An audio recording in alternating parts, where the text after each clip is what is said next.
Bonsoir. Bonsoir. Alors, on va regarder un extrait du doc et on en parle. Un peu d'eau dans le bateau en ferraille, c'est fini. Une vague, le bateau, il coule. Et des fois, ils montent avec leur bateau, ils montent sur les bateaux en fer, oui, bien sûr. Il y a eu beaucoup de naufrages provoqués par les gardes-côtes.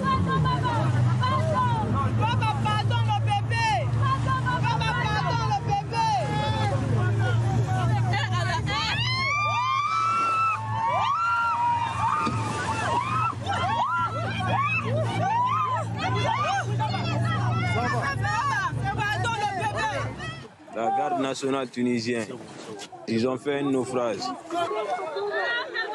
Et depuis l'accord signé avec l'Europe, les autorités tunisiennes et sa garde nationale utiliseraient des méthodes encore plus brutales. Alors, on voit ces images qui font froid dans le dos, hein, de naufrages provoqués par les autorités tunisiennes. Qu'est-ce qui vous a le plus choqué en menant cette enquête? Je pense que le plus gros choc que nous avons eu avec David et Mattei, c'est le jour où nous avons arpenté ce désert, où nous avons entendu que des migrants seraient abandonnés, conduits en bus et relâchés dans le désert. À force de nous balader avec notre voiture et d'arpenter diverses zones, un jour nous nous sommes arrêtés et nous avons vu deux silhouettes au loin arriver, marcher sur une zone désertique immense à perte de vue. C'était deux jeunes qui sont venus à notre rencontre et qui nous ont demandé si on avait de l'eau. De l'eau, simplement si on avait de l'eau. Nous leur avons donné une bouteille d'eau qu'ils ont avalée d'un trait et ils nous ont dit avoir été conduits en bus, relâchés ici. Ils nous ont montré des traces qu'ils avaient sur le poignet qui attestaient de serflex en plastique par lesquels ils avaient été attachés, des espèces de blessures qu'ils avaient eues et ils nous disaient qu'ils rentraient comme ça à pied jusqu'à Sfax. Ils nous ont aussi dit que derrière eux, il y avait des femmes et des enfants qu'ils avaient été forcés d'abandonner, qu'ils ne pouvaient pas aider parce qu'il fallait tout simplement continuer cette marche pour ne pas mourir. Il y a des femmes violées aussi dans tout ça, hein. Qu'est-ce que Il y a vous eu nous racontez? beaucoup de témoignages de femmes qui rapportent avoir été violées. Certaines rapportent avoir été violées lors justement de ces déportations dans le désert, dans ces bus.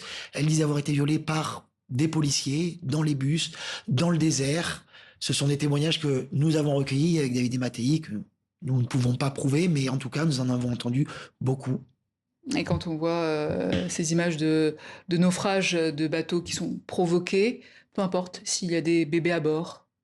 Peu importe s'il y a des bébés à bord, justement, les migrants dans les bateaux, ils montrent les bébés pour essayer d'avoir une once d'humanité, pour dire, s'il vous plaît, ne nous renversez pas. Mais là-bas, c'est pas comme dans le nord de la France, comme nous avons pu voir l'actualité récente. Là-bas, les interceptions en mer, elles se font, c'est monnaie courante. Donc, dès que la police aperçoit une embarcation en mer, ils tournent autour avec leur bateau, ils font des vagues qui viennent un peu remplir ces embarcations pour effrayer les migrants et les forcer à s'arrêter.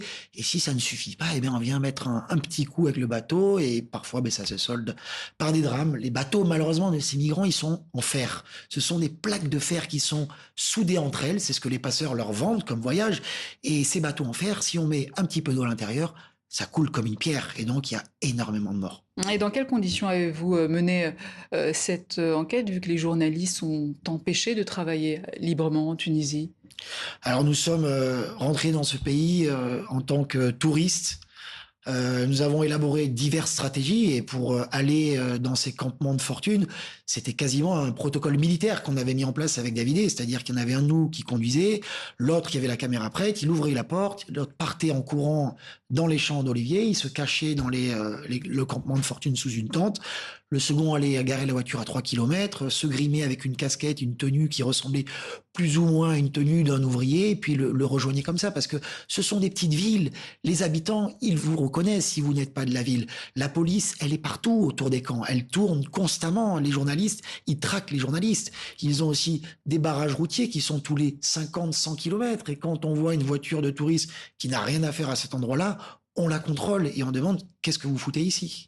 Aujourd'hui, combien de camps comme celui-ci y a-t-il en Tunisie?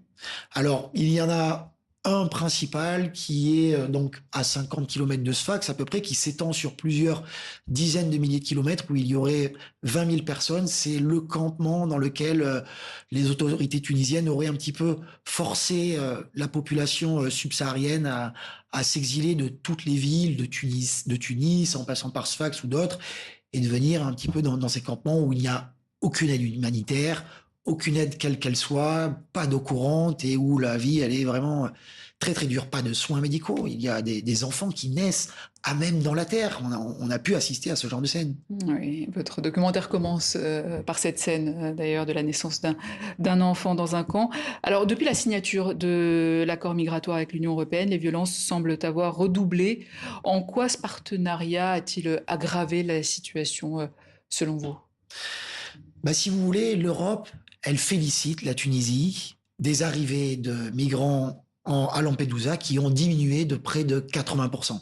Alors forcément, c'est énorme, mais si les autorités tunisiennes sont encouragées et félicitées, eh ben, elles utilisent les moyens qu'elles ont l'habitude d'utiliser ou qu'elles ont mis en place, parce qu'aussi, faut savoir que c'est aussi dur pour elles de contenir ce flux de personnes qui n'a qu'une idée en tête, c'est de traverser la mer. C'est très compliqué pour eux, donc ils emploient une force qui le redouble à chaque fois, et il n'y a pas de limite. Alors, aucun responsable tunisien n'a accepté de vous répondre. Seule une responsable européenne intervient dans votre documentaire. Pour vous, est-ce que l'Europe ferme les yeux ou il y a quand même une prise de conscience? Quand nous avons rencontré Madame Souika, Oui. nous avons été surpris. Nous sommes arrivés avec nos images, nos témoignages, et nous lui avons dit, voilà, qu'est-ce que vous pensez de ça? Elle a dit, ah oui, oui, les morts en mer, les morts dans le désert, on est au courant. Mais sans nous, ça serait pire. Donc on est un petit peu resté sans voix quand elle nous a dit qu'elle était au courant de tout ça. Non, on savait plus trop quoi dire, et puis elle nous a tout simplement dit, vous savez, si c'était pas nous, Mhm. la situation serait pire. Ce seraient les Russes ou d'autres personnes. Et elle s'est félicitée du chiffre de 80% d'arrivées en moins d'embarcations en Italie. Donc, le sentiment qu'on a, c'est que tous ces morts, c'est le prix à payer. Mhm. Elle dit qu'il faut lui laisser du temps, mais du temps, les migrants, évidemment, n'en ont plus. Du temps, les migrants n'en ont pas. Tout simplement, le docteur avec qui nous discutions aujourd'hui même a son campement qui vient d'être démantelé. L'hôpital a encore été détruit.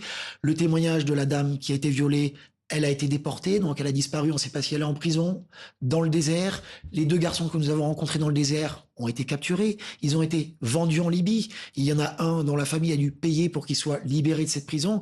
L'autre qui continue de croupir dans cette prison.